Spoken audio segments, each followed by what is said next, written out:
Good morning student. आज हम लेकर आए हैं निशान डिजिटल प्लेटफॉर्म पर, जिसके कुछ टॉपिक यूट्यूब पर भी आपको मिलेंगे। और ये टॉपिक ऐसे होंगे जो नीट में, आईआईटी में, जेईई मेंस में आपको 100% क्वेश्चन देंगे। तो आज हम पढ़ने जा रहे हैं ऑर्गेनिक का ऐसा टॉपिक जो आपको रिएक्शंस करने में मदद करता है। ठीक है, तो इसे हम नाम देते हैं जनरल ऑर्गेनिक केमिस्ट्री। ठीक है, हम इसे नाम देते हैं बेटा एक GOC। ये नाम रहेगा हमारा इस टॉपिक का, यानी कि सामान्य कार्बनिक रसायन विज्ञान। इसको समझने के बाद आप बहुत हद तक ऑर्गेनिक अभिक्रियाओं को करने में सक्षम बन सकते हो। बस शर्त यह है कि आपको हर टॉपिक को समझना पड़ेगा। ठीक है, चलो तो पहला टॉपिक शुरू करते हैं हम। First, carbon. तो जितने भी ऑर्गेनिक यौगिक होते हैं या कार्बनिक यौगिक होते हैं, उनमें सबसे इंपॉर्टेंट होता है कार्बन। कौन होता है? कार्बन। तो कार्बन के बारे में पढ़ो। कार्बन का परमाणु क्रमांक 6 होता है, परमाणु भार 12 होता है। अगर हम इस कार्बन के वर्ग की बात करें तो इसका वर्ग 14 होता है, और आवर्त की बात करें तो इसका आवर्त 2 होता है। कार्बन में एक गुण पाया जाता है जिसे आप बोलते हो श्रृंखलन का गुण, अर्थात एक कार्बन दूसरे कार्बन से कंटिन्यू जुड़ सकता है इस तरह से। कार्बन के पास 6 न्यूट्रॉन और 6 प्रोटॉन और 6 इलेक्ट्रॉन होते हैं। न्यूट्रॉन और प्रोटॉन को यदि जोड़े में बोला जाए, जोड़ा बनाकर बोला जाए, तो इसे कहा जाता है न्यूक्लियॉन। क्या कहा जाता है बेटा? न्यूक्लियॉन। ये नीट में पूछा गया क्वेश्चन भी है, याद रखना कि न्यूक्लियॉन, तो आपको कोई भी एक तत्व दिया जाता है और उसके न्यूक्लियॉन पूछा जाता है, यानी कि न्यूट्रॉन और प्रोटॉन का जोड़ा कितना है। तो न्यूट्रॉन और प्रोटॉन का जोड़ा कितना बना? 6 जोड़ी, क्योंकि 6 न्यूट्रॉन है और 6 प्रोटॉन है। अगर हम इन इलेक्ट्रॉन को डिवाइड करें तो इसे बोलते हैं इलेक्ट्रॉनिक विन्यास। क्या बोलते हैं बेटा इसे? इलेक्ट्रॉनिक विन्यास। तो ये रहा कार्बन का नाभिक, ये पहली कक्षा और ये दूसरी कक्षा। 1 2 1 2 3 और 4। तो कार्बन के पास बाहर वाली कक्षा में 4 इलेक्ट्रॉन होते हैं। कितने इलेक्ट्रॉन होते हैं? 4। और ये 4 इलेक्ट्रॉन आपको बताते हैं किसके बारे में? संयोजकता के बारे में बेटा। ठीक है, तो कार्बन कितने बंध बना सकता है? 4 बंध बना सकता है। अब आती है बारी कार्बन पर आवेश की। तो कार्बन पर जो आवेश है बेटा, वो +4 से -4 के बीच में ही रहेगा। +4 से कभी ज्यादा नहीं जाएगा, -4 से कभी नीचे नहीं जाएगा। एक और बात, प्लस वाले को उच्चतम आवेश बोलते हैं बेटा, ध्यान रखना, उच्चतम आवेश। और इसे बोलते हैं निम्नतम आवेश। एक और बात, आवेश को ध्यान रखें, केमिस्ट्री में क्या कहते हैं? ऑक्सीकरण अंक कहते हैं। क्या कहते हैं बेटा इन्हें? ऑक्सीकरण अंक कहा जाता है। क्लियर यहां तक? ये हुआ कार्बन का परिचय। अब कार्बन के परिचय के बाद आता है कार्बन की संयोजकता। ठीक है, तो हमारा नेक्स्ट टॉपिक आया बेटा ऑर्गेनिक में, है ना।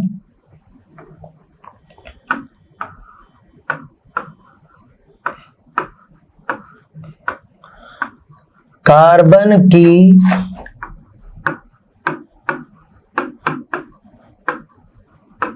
संयोजकता। ठीक है, अर्थात कार्बन कितने बंध बना सकता है? तो आंसर आया बेटा कार्बन 4 बंध बना सकता है। अब ये चारों बंध किस तरह से जोड़ेगा इसको भी समझ लेते हैं बेटा। तो कार्बन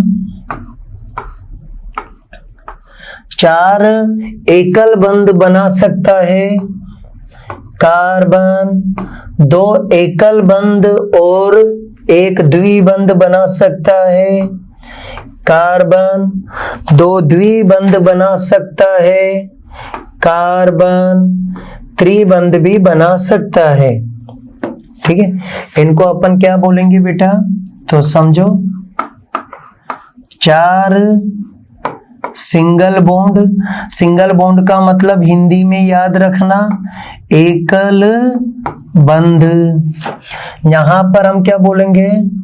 2 सिंगल बॉन्ड और 1 डबल बॉन्ड।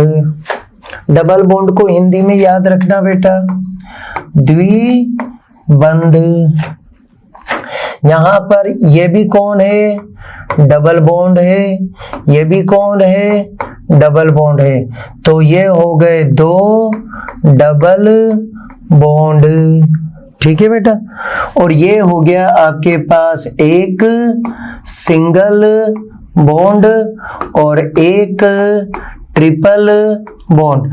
ट्रिपल बॉन्ड को हिंदी में याद रखना त्रिबंध कहते हैं। क्लियर यहां तक? तो बंध के बारे में पता चला।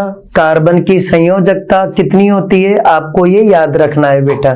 ठीक है, तो कार्बन 4 बंध बना सकता है, और अच्छी बात क्या है कि ये अपने चारों बंध को 4 प्रकार से जोड़ सकता है, जो आपको इस तरह से याद रखना है।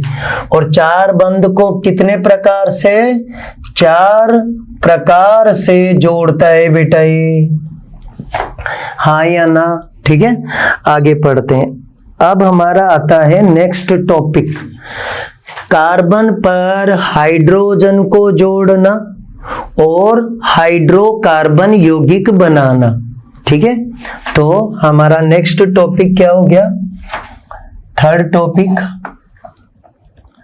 कार्बन पर हाइड्रोजन का जोड़ना। ठीक है, अब आप बताओ कि कार्बन कितने बंध बनाता है? 4। तो आंसर आ गया कि कार्बन 4 बंध बनाता है। ठीक है, 4 बंध में से कार्बन क्या करता है बेटा? अपने कुछ बंध, है ना, कुछ बंध वो अन्य कार्बन के साथ जोड़ता है, और जो बंध बच जाते हैं 4 में से, तो जैसे 4 में से मैंने 2 जोड़े, तो कितने बचे? 2 और बचे, तो उन 2 पर क्या करते हैं? हाइड्रोजन को जोड़ देते हैं बेटा। तो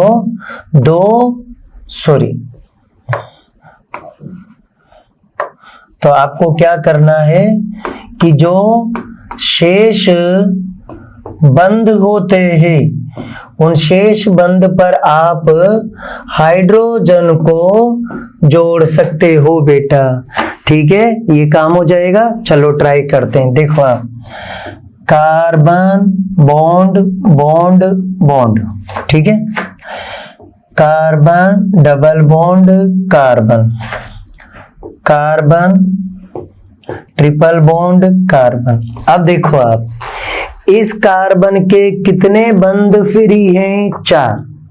तो मुझे इन 4 बंधों पर क्या करना है? हाइड्रोजन को जोड़ देना है, ठीक है, हाइड्रोजन को जोड़ देते हैं। देखो आप, हाइड्रोजन हाइड्रोजन हाइड्रोजन हाइड्रोजन, हो गया।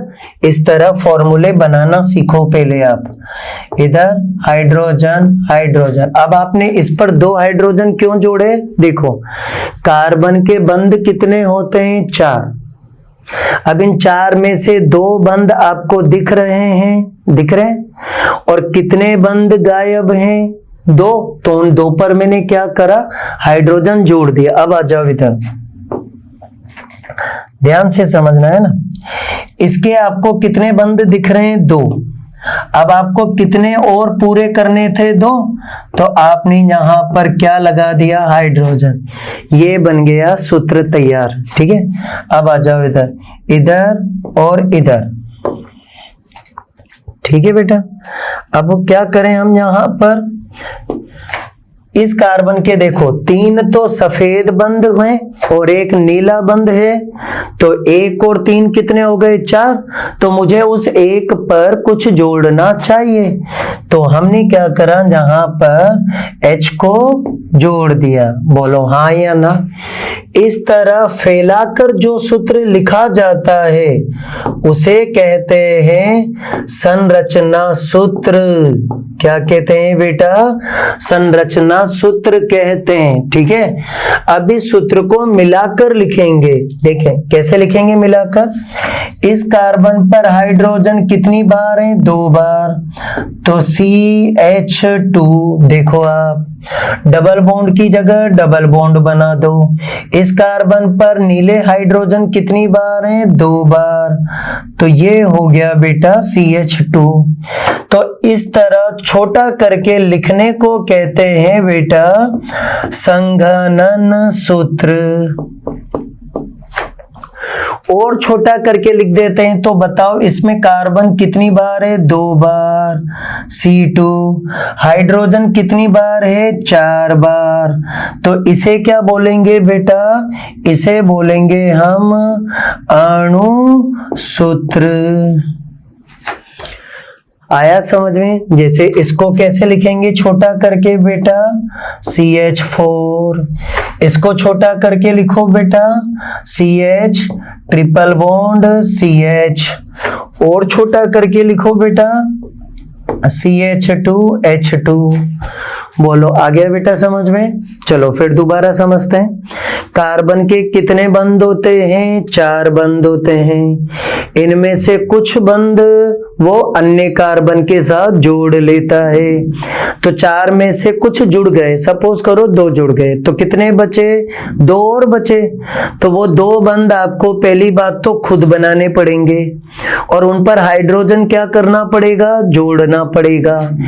इस तरह सर कार्बन और हाइड्रोजन को जोड़ा जाता है, और कार्बन और हाइड्रोजन जब भी जुड़ते हैं तो कार्बन और हाइड्रोजन के जुड़ने पर बनता है बेटा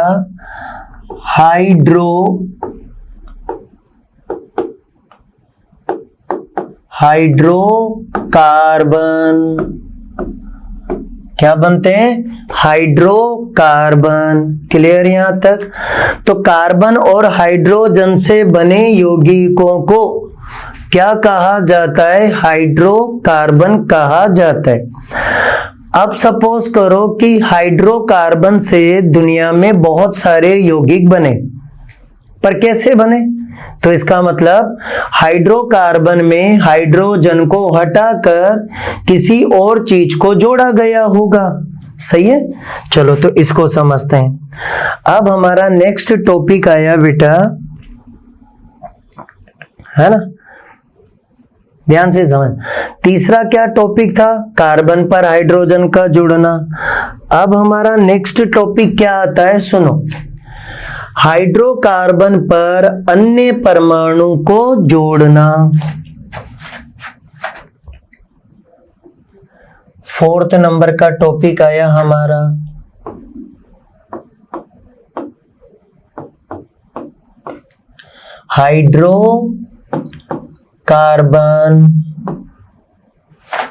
हाइड्रोकार्बन पर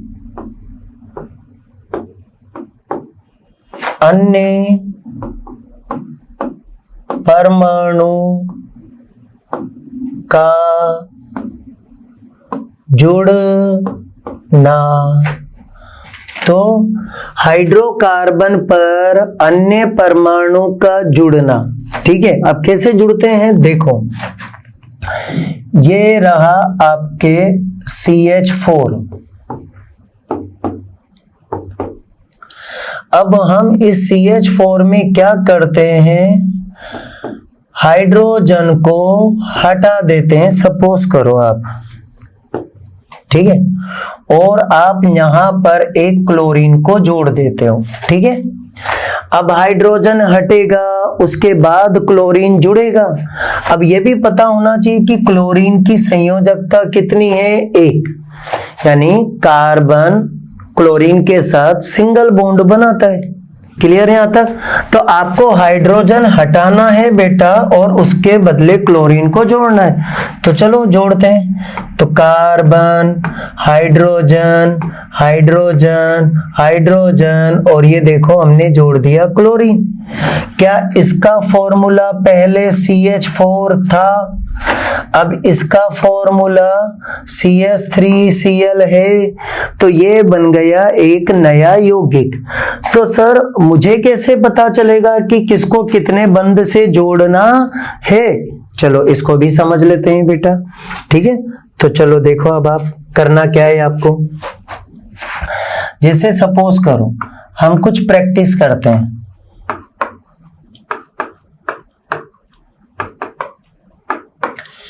ये ले लिया मैंने, एक ही कंपाउंड है, मैं जानता हूं सर। अब मुझे इसमें क्या करना है, ठीक है, मुझे इसमें OH को जोड़ना है, मुझे इसमें Cl को जोड़ना है, इसमें डबल बॉन्ड से ऑक्सीजन को जोड़ना है, फ्लोरीन को जोड़ना है, नाइट्रोजन को 3 बंध से जोड़ना है, NH को 1 बंध से जोड़ना है, NO2 को 1 बंध से जोड़ना है।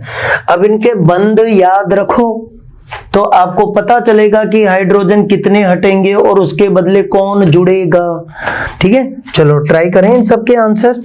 चलो देखते हैं बेटा, क्या इसके पास 1 बंध है क्या?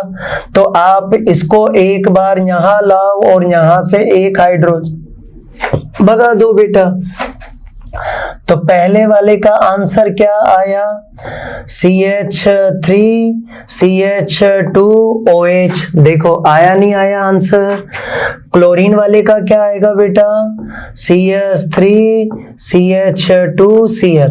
लेकिन अब आपको ऑक्सीजन को जोड़ना है तो कितने हाइड्रोजन हटाने पड़ेंगे, 2 हाइड्रोजन की जगह पर कौन आ जाएगा, ऑक्सीजन। देखो CH3 CH double bond O आ गया आंसर बेटा। अब अगर मुझे फ्लोरीन जोड़ना है तो एक ही बार जोड़ेंगे ना, तो CH3 CH2 F आ गया बेटा। यहां पर CH3 C, अब मुझे 3 हाइड्रोजन हटाने पड़ेंगे, उसकी जगह 3 बॉन्ड से नाइट्रोजन जोड़ना पड़ेगा। यहां 1 हाइड्रोजन हटेगा इस वाली कंडीशन में, इस वाली कंडीशन में 1 हाइड्रोजन हटेगा बेटा।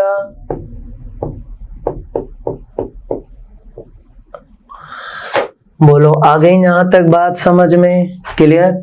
इस तरह हाइड्रोकार्बन यौगिक से आप अलग अलग परमाणु को जोड़कर नए यौगिक केमिस्ट्री में बनाते हो। सोचो ऐसा ही कुछ करते हैं क्या हम? और इस तरह का प्रोसेस अगर आपने सीखा तो आपको अभिक्रिया करने में मदद मिलेगी बेटा, ठीक है। चलो अब आगे पढ़ते हैं। अब आता है सहसंयोजी बंध। ठीक है, तो सहसंयोजी बंध कौन से होते हैं, तो इसके बारे में पढ़ेंगे। सहसंयोजी बंध के प्रकार पढ़ेंगे। एक और बात, ऑर्गेनिक पढ़ने वाले स्टूडेंट को, यानी जो भी ऑर्गेनिक पढ़ रहा है पूरे देश में, राजस्थान में, कोटा में, जयपुर में, बाड़मेर, जोधपुर, बूंदी, सवाई माधोपुर, बारां, छबड़ा, झालावाड़, ठीक है, तो आपको टीचर एक बार तो जरूर सिखाता होगा बेटा कि सहसंयोजी बंध के बारे में पढ़ो। अब पर क्यों पढ़ो, उसका कारण है क्योंकि ऑर्गेनिक यौगिक जितने भी होते हैं वो सब सहसंयोजी बंध से ही बनते हैं। ये एक और अच्छी बात है। और एक और बात, आयनिक बंध और सहसंयोजी बंध में एक बात इंटरेस्टिंग है सर, कौन सी? वो ये है बेटा कि जब आयनिक यौगिक के नाम को लिखा जाता है कभी, तो आपने देखा होगा कि धन आयन का नाम लिखा जाता है, ऋण आयन का नाम लिखा जाता है, लेकिन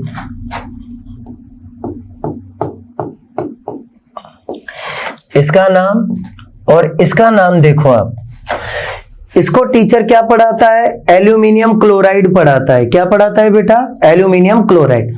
लेकिन एक बात बताओ, आपने एल्यूमिनियम का नाम बोला, क्लोरीन का नाम बोला, ठीक है बेटा,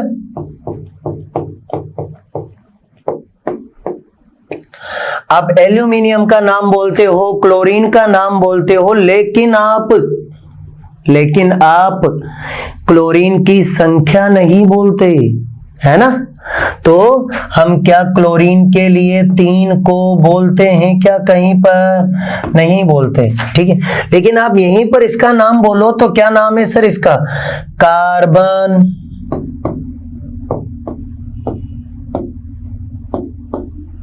डाई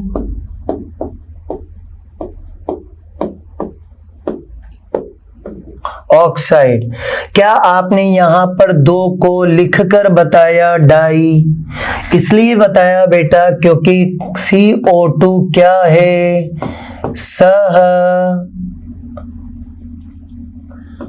संयोजी यौगिक है।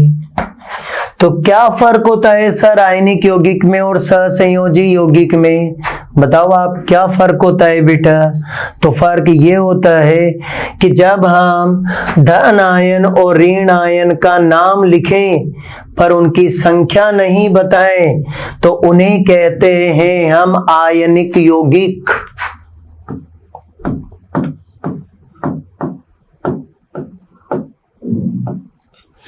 और जब हम संख्या बताएं तो उन्हें कहते हैं सहसंयोजी यौगिक।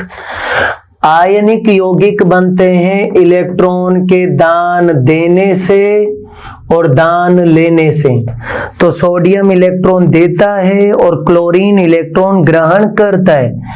इसके बाद आता है सोडियम पर धन आयन और क्लोरीन पर ऋण आयन, और धन आयन और ऋण आयन के जुड़ने से बनता है आयनिक यौगिक, ठीक है।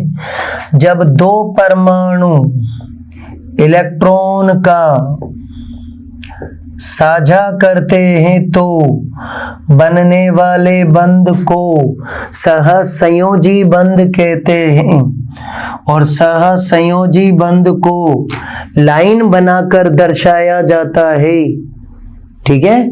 और ये लाइन 1 भी हो सकती है, 2 भी हो सकती है, 3 भी हो सकती है।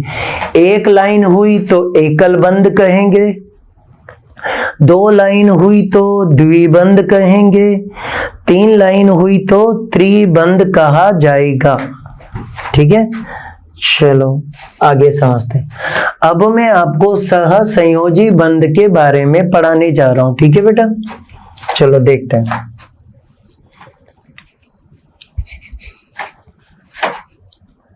अगला टॉपिक है हमारे सहसंयोजी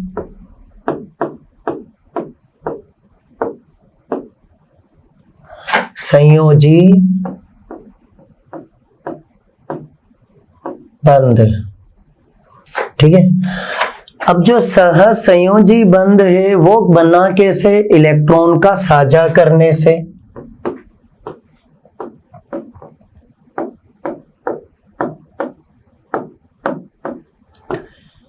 इलेक्ट्रॉन का साझा करने पर बनने वाले बंध को कहा जाता है सहसंयोजी बंध।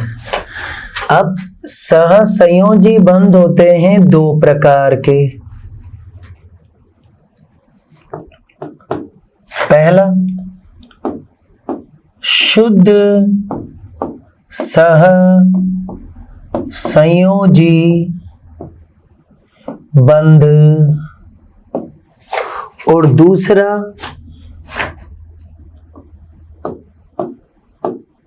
अशुद्ध सहसंयोजी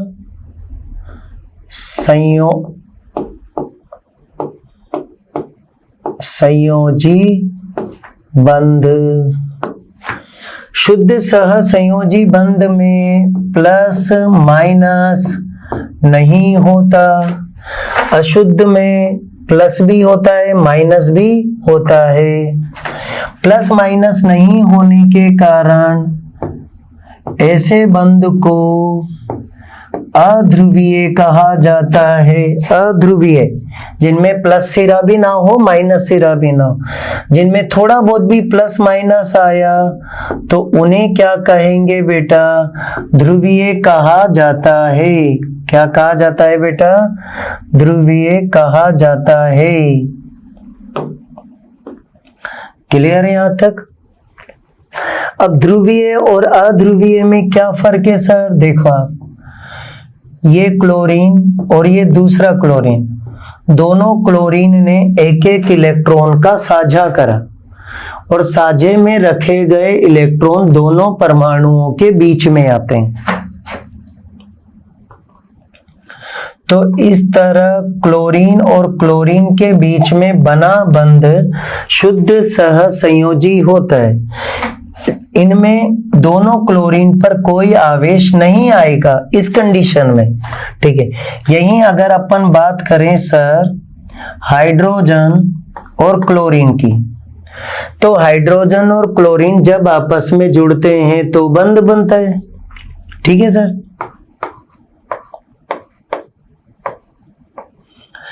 अब इस बंध में इलेक्ट्रॉन जो हैं वो कहाँ खिसक गए? क्लोरीन की तरफ। तो H पर प्लस आने लगा और क्लोरीन पर माइनस, क्योंकि इलेक्ट्रॉन देने वाले पे प्लस आता है और इलेक्ट्रॉन लेने वाले पर माइनस आता है। तो ऐसे यौगिकों में एक सिरा प्लस का और एक सिरा माइनस का हो जाता है, तो इन्हें नॉर्मली तो कहा जाता है ध्रुवीय। लेकिन ऐसे यौगिकों को आप एक नाम से और जानते हो, द्विध्रुव। द्वि मतलब दो, ध्रुव मतलब सिरे। जिस अणु के दो सिरे हो उन्हें द्विध्रुव कहा जाता है। कुछ अणु ऐसे हैं जो अध्रुवीय होते हैं और भी, एग्जाम्पल के तौर पे समझे तो CO2 को समझो आप, ठीक है। पर आपको इस तरह के यौगिक समझने के लिए विद्युत ऋणता शब्द को समझना पड़ेगा बेटा।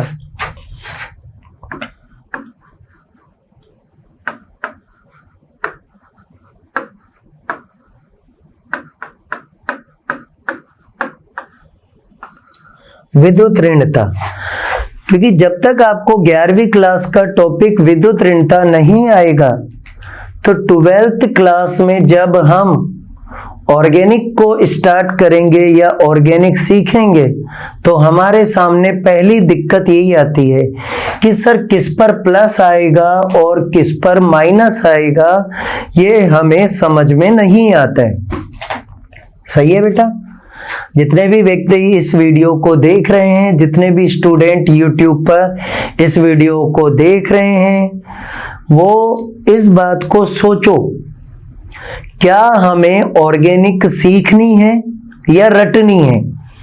अगर ऑर्गेनिक सीखनी है तो आपको सलाह देता हूं मैं, विद्युत ऋणता सीखो, बंध के बारे में सीखो, आपको बहुत सारी नॉलेज अपने आप समझ में आएगी सर। अब विद्युत ऋणता क्या है बेटा? देखो आप, ए और बी दोनों ने एक एक इलेक्ट्रॉन बीच में रखा और बंद बनाया, ठीक है। पर बी में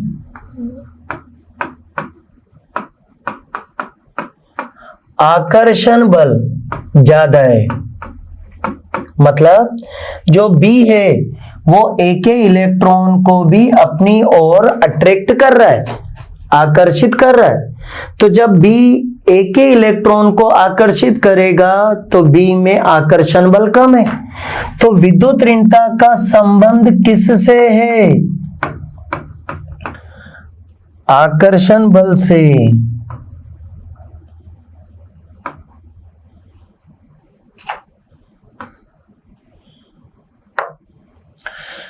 किससे है बेटा इसका संबंध? आकर्षण बल। जिसमें आकर्षण बल ज्यादा होगा उसकी विद्युत ऋणता ज्यादा होगी, ठीक है। अब आकर्षण बल ज्यादा होने के कारण इलेक्ट्रॉन इधर आएगा, तो आप देखोगे कि ए पर थोड़ा सा प्लस आने लगेगा और बी पर थोड़ा सा माइनस। ये थोड़ा सा शब्द है ना, इसे अपन क्या बोलते हैं केमिस्ट्री में? आंशिक। क्या बोलते हैं? आंशिक। अब इस पर प्लस ज्यादा आएगा या कम आएगा ये डिपेंड करता है स्थानांतरण पर। सपोज करो कि इलेक्ट्रॉन बी की तरफ ज्यादा आ गया बेटा, तो क्या ये माइनस और बड़ा होता जाएगा, प्लस और बड़ा होता जाएगा? सही है। अगर और ज्यादा इलेक्ट्रॉन बी की तरफ आया बेटा, तो इस पर माइनस और बढ़ा, इस पर प्लस और बढ़ा। सही है। तो सारा खेल किसका है? आकर्षण बल का। तो जिसमें आकर्षण बल जितना ज्यादा होगा उसकी विद्युत ऋणता उतनी ही ज्यादा होगी। सर अब हमें विद्युत ऋणता याद नहीं रही तो कोई बात नहीं, आपको विद्युत ऋणता याद करना सिखाते हैं। निशान क्लासेस में यही फायदा है बेटा। हाइड्रोजन, लिथियम, हे ली ना की, ठीक है। फिर उसके बाद आप आ जाओ बेरी, लिथियम के बाद बेरिलियम, बेटा मांगे कार। फिर उसके बाद आ जाओ आप बैंगन, आलू, गाजर। फिर आ जाओ आप कैटरीना से गीत। फिर आ जाएं आप नाना, पापा, आशु। फिर ओल्ड स्टाइल से टीपो। फिर कल बाहर आई आंटी। अब इनकी विद्युत ऋणताएं तो याद रख सकते हो आप, उसका टेक्निक में बताता हूं आपको, ठीक है।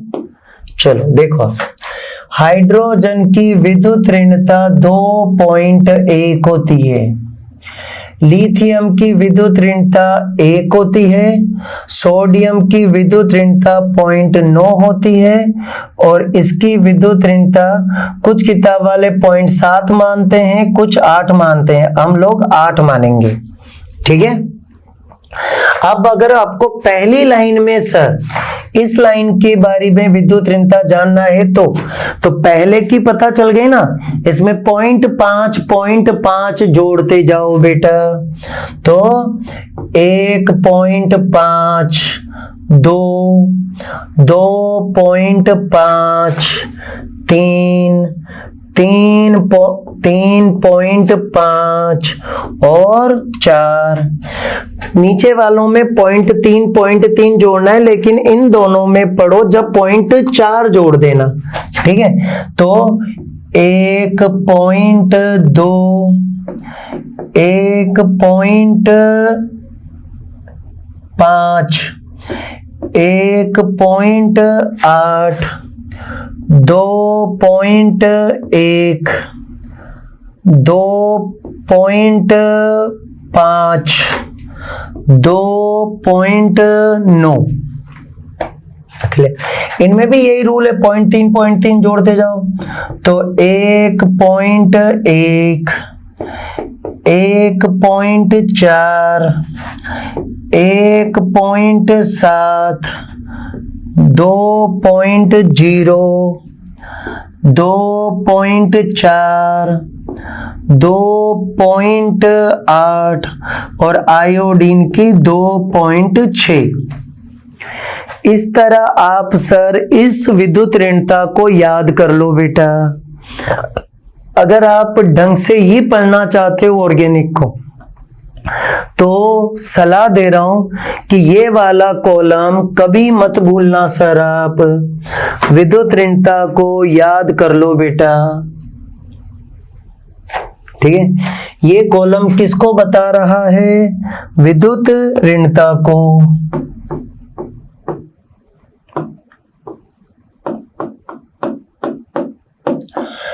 और विद्युत ऋणता शब्द किसको बताता है सर?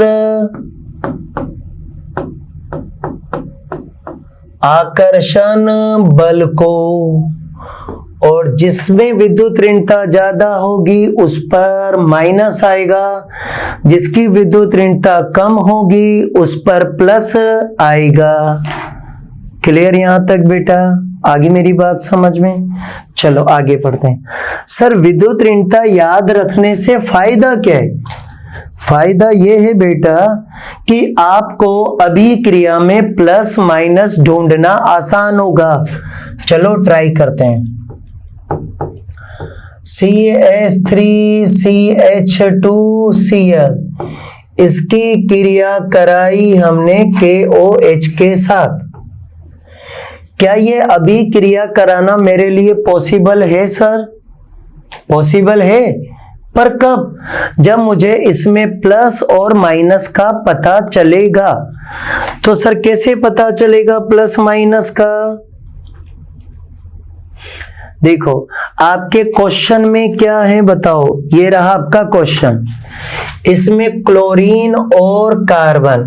चलो क्लोरीन और कार्बन को देखो। क्लोरीन कहाँ है? ये रहा। क्लोरीन की विद्युत ऋणता 2.9 है, कार्बन की विद्युत ऋणता 2.5 है। तो क्लोरीन पर माइनस और कार्बन पर प्लस आना चाहिए। तो बताओ, क्लोरीन पर माइनस चार्ज आया और कार्बन पर प्लस चार्ज आया। अब चलो फिर वापस चलते हैं। देखो आप, है ना, क्या था उसमें? पोटेशियम ये रहा और ऑक्सीजन ये रहा। तो ऑक्सीजन और पोटेशियम में से ऑक्सीजन की विद्युत ऋणता ज्यादा है। तो बोलो क्या आया बेटा? इस पे प्लस और माइनस। जब किसी यौगिक में प्लस और माइनस आपको समझ में आने लग जाए तो इधर का प्लस उधर, उधर का प्लस इधर, अदला बदली करनी तो आती है सबको। चलो क्या करें आप? ये OH इधर ले आएंगे और ये क्लोरीन इधर ले आएंगे। तो क्या आंसर आएगा सर? बोलो जरा आप। CH3CH2OH और साथ में आंसर आया KCl। हो गए? इस अभिक्रिया के लिए कौन सी पढ़ाई लिखाई काम में आई? आप बताओ अब क्या आया बेटा? सच बताऊं तो विद्युत ऋणता ही काम आई ना। अगर आप विद्युत ऋणता को पढ़ते या आपको पढ़ाने वाला टीचर विद्युत ऋणता पढ़ाता तो सोचो आप, क्या हमें इस तरह की अभिक्रियाएं याद रखनी पड़ती? क्या नहीं याद रखनी पड़ती ना। आपको ऐसी अभिक्रिया पढ़ाता हूं जो आप बचपन से पढ़ रहे हो, पर आपने उसे रट्टा मार रखा है, लेकिन हम उसी अभिक्रिया को आज प्लस और माइनस से सीखते हैं। चलो देखो आप, HCl की क्रिया NaOH से कराइए हमने बचपन से, लेकिन क्या हम इस अभिक्रिया को विद्युत ऋणता से करें? तो विद्युत ऋणता से अभिक्रिया को करते हैं बेटा हम। तो बताओ, हाइड्रोजन पे प्लस और क्लोरीन पर माइनस, ठीक है। फिर सोडियम पे प्लस और OH पर माइनस, प्लस माइनस सीखा। अब क्या करो, अदला बदली कर दो, उधर का हाइड्रोजन इधर और इधर का सोडियम उधर। तो आंसर क्या आया सर, बोलो। आंसर आया NaCl प्लस HOH। क्या यही अभिक्रिया हमने बचपन से पढ़ी है क्या? पर इस अभिक्रिया को मैं चाहता हूं कि आप प्लस माइनस से क्यों नहीं करते बेटा? क्या हमें प्लस माइनस से अभिक्रिया करने में डर लगता है, या हमारे टीचर हमें विद्युत ऋणता पढ़ाते ही नहीं है? तो विद्युत ऋणता पढ़ो और ऑर्गेनिक की अभिक्रियाओं को करना सीखो। दूसरी अभिक्रिया सीखते हैं, चलो आप। कैल्शियम क्लोराइड की क्रिया हमने पानी से कराई।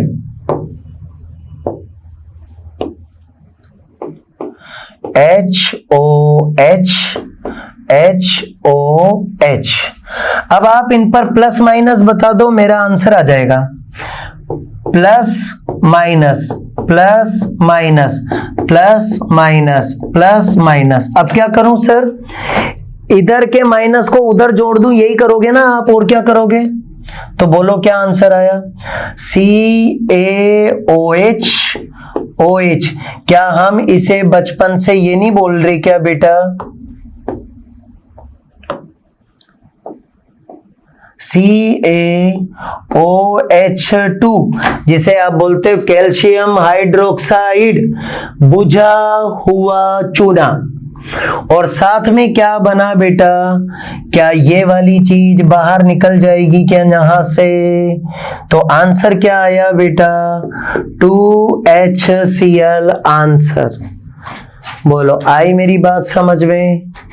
आप ऑर्गेनिक को कैसे पढ़ते हैं ये पता नहीं है मेरे को, लेकिन आप अगर चाहें तो निशान क्लासेस से जुड़कर अपने ऑर्गेनिक के पढ़ने के तरीके को बदल सकते हैं।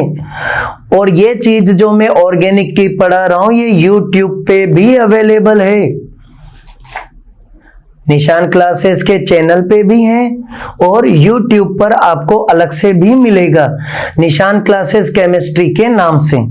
तो आप निशान क्लासेस केमिस्ट्री को YouTube पे सर्च करो और आपको इस तरह की कुछ इंफॉर्मेशन मिलती रहेगी और ऑर्गेनिक केमिस्ट्री से रिलेटेड बातें आपको समझ में आती रहेगी। ठीक है, ऑल द बेस्ट बेटा।